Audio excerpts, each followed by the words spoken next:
साठे यांचा संघर्षमय प्रवास जगाला सर्वप्रथम क्रांतीचा आणि शांतीचा संदेश देणारे कथागत गौतम बुद्ध मृत्यूच्या मैदानात मर्दाच्या मनगटात आणि ध्येयाच्या धुळीत झुंज कळसर राज्य निर्माण करणारे छत्रपती शिवाजी महाराज काय छातीवर अभिमानाने दरी कोरणारे मावळ्यांचे बछडे विठू माझा लेकरू वाळा संगे गोपाळांचा मेळा असे म्हणणारे संतांचे संतभू मी जातीवाद विरोधात बंद करतो असे म्हणणारे महान महात्मा ज्योतिराव फुले राज्यघटनेचे शिल्पकार बुद्धी सम्राट डॉक्टर बाबासाहेब आंबेडकर माता जिजाई माता भीमाई माता हिल्याबाई माता सावित्रीबाई या महान मातांना या महान पुरुषांना मी सृष्टी राजेंद्र माने सर्वप्रथम अभिवादन करते आणि माझ्या भाषणाला सुरुवात करते।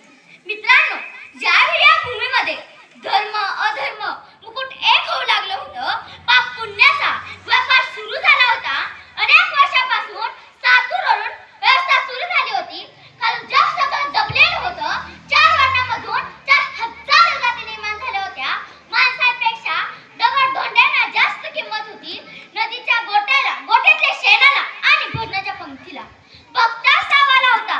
सामान्य माणसांचं कष्ट करण्याच्या आयुष्यावर अंगावर कोंब आले होते। त्यांना खायला भाकरी मिळत नव्हती, प्यायला पाणी मिळत नव्हतं, तर रस्ता मिळत नव्हता।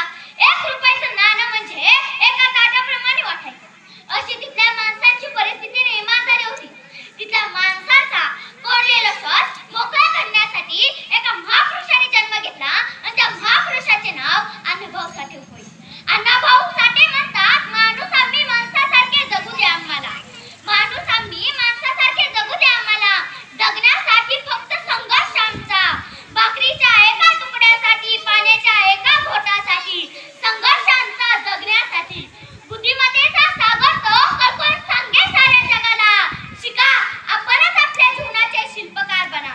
जगाच्या इतिहासामध्ये अनेक महान लेखक अनेक महान कवी होऊन गेले, पण अण्णाभाऊ साठे हे सर्वांपेक्षा वेगळे का होते? शेकडो वर्षांनी त्यांच्याबद्दल इतके प्रेम का आहे? आजी जेव्हा कोणावर अन्याय अत्याचार होतो, स्वाभिमानावर धक्का बसतो, तेव्हा मनात विचार येतो की अण्णाभाऊ साठे आज हवे होते। अण्णाभाऊ साठे शिवाने गेले, पण त्यांचं स्वप्न अजूनही जिवंत आहे। अण्णाभाऊ साठे यांनी अनेक कादंबऱ्या लिहिल्या, अनेक पुस्तके लिहिली, म्हणून ते महान होते। त्यांची महानता त्यांच्या हृदयात होती। ते महान होते कारण की त्यांनी लोकांना जिंकलं, लोकांच्या मनात आशा निर्माण केली। ते म्हणत, तुम्ही गुलाम नाही तर या जनतेचे अविभाज्य भाग आहात। वयाच्या 11व्या वर्षी अण्णाभाऊ साठे यांनी प्राथमिक शिक्षणाला सुरुवात केली। दांडपट्टा खेळणे, जंगलात भटकणे, पोहणे, मासेमारी, जंगलातील पानाफुलांचे फरक शोधणे हा अण्णाभाऊ साठे यांचा छंद होता। रेवतीच्या जत्रेत त्यांनी क्रांतिसिंह नाना पाटील यांचे भाषण ऐकले। त्यांचा परिणाम अण्णाभाऊ साठे यांच्यावर झाला व ते स्वातंत्र्य चळवळीत भाग घेऊ लागले। वयाच्या 17व्या-18व्या वर्षी अण्णाभाऊ साठे यांच्यावर कुटुंबाची जबाबदारी आली व ते गिरणी कामगार म्हणून कोहिनूर मध्ये कामाला सुरुवात केली। काम करत असताना त्यांना चित्रपटाचा छंद लागला। ह्या छंदाने ते साक्षर झाले।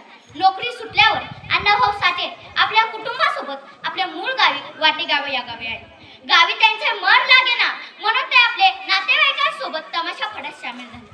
वयाच्या 14व्या वर्षी अण्णाभाऊ साठे आपल्या वडिलांसोबत मुंबईला आले। वाटेगाव ते मुंबई पायी प्रवास करत असताना ज्याच्यामध्ये त्यांनी रस्त्यावरच्या बसच्या पाट्या, रस्त्यावरच्या दुकानाच्या पाट्या, बोर्ड वाचून त्यांनी अक्षरांची ओळख करून घेतली। क, ख, घ, काना, मात्रा, वेलांटी या सगळ्यांचा अण्णाभाऊ साठे यांनी अभ्यास केला। अण्णाभाऊ साठे यांच्या विचारांचा वारसा आपल्यालाच पुढे घेऊन जायचा आहे। प्रत्येक घरात एक अण्णाभाऊ साठे जन्माला यायला हवे, कारण गरज आहे समाजाला अण्णाभाऊ साठे यांच्या शिकवणीची आणि विचारांची।